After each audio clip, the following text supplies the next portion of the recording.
संसार के समस्त ज्ञान का मूल ईश्वर है। हम ईश्वर के स्वरूप के बारे में चर्चा करें। लोग अक्सर पूछते हैं कि ईश्वर कैसा है, क्या वह हमारे जैसा दिखता है? आर्य समाज का दूसरा नियम इस गुत्थी को सुलझाता है।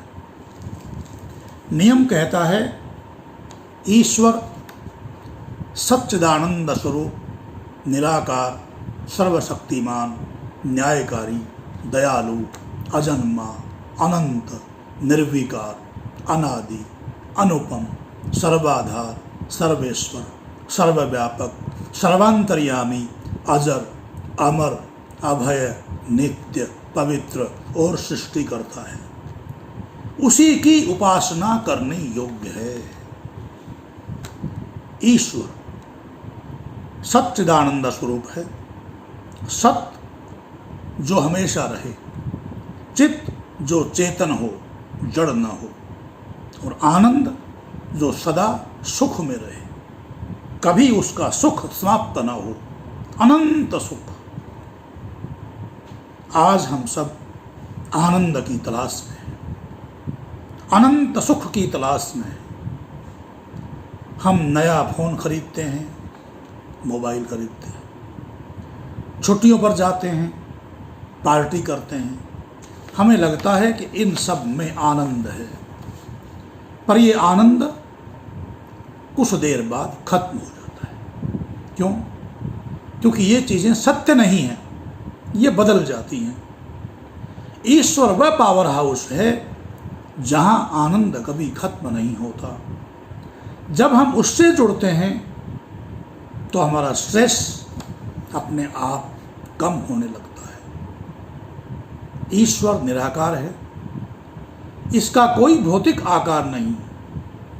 अधिकतर लोग ये कहते हैं कि जो दिखता नहीं वह होता भी नहीं, लेकिन सत्य और तथ्य तो यह है कि हवा नहीं दिखती पर सांस चल रही है, विचार नहीं दिखते पर जीवन बदल देते हैं, प्रेम नहीं दिखता पर महसूस होता है।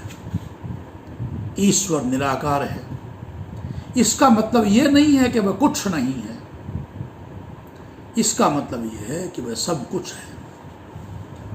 अगर ईश्वर का कोई एक आकार होता तो वह एक समय में एक ही जगह हो सकता था। निराकार होने के कारण वह आपके घर में भी है, हमारे घर में भी है, और अंतरिक्ष के उस पार भी है। सब जगह है, कोई ऐसी जगह नहीं है जहाँ ईश्वर नहीं हो। अपने बच्चों को ये मत सिखाइए कि भगवान किसी कोने में बैठकर सजा देगा। उनको ये बताइए कि ईश्वर सब जगह है, वह सर्वव्यापक है। उन्हें ये सिखाइए कि वह सच्चिदानंद है, वह प्रेम और आनंद का रूप है। जब बच्चा ईश्वर को एक निराकार शक्ति के रूप में देखता है तो वह किसी खास जगह या पत्थर का मोहताज नहीं रहता। वह हर जीव में ईश्वर को देखने लगता है। यहीं से परोपकार के संस्कार शुरू होते हैं। आज इतना ही। ओम।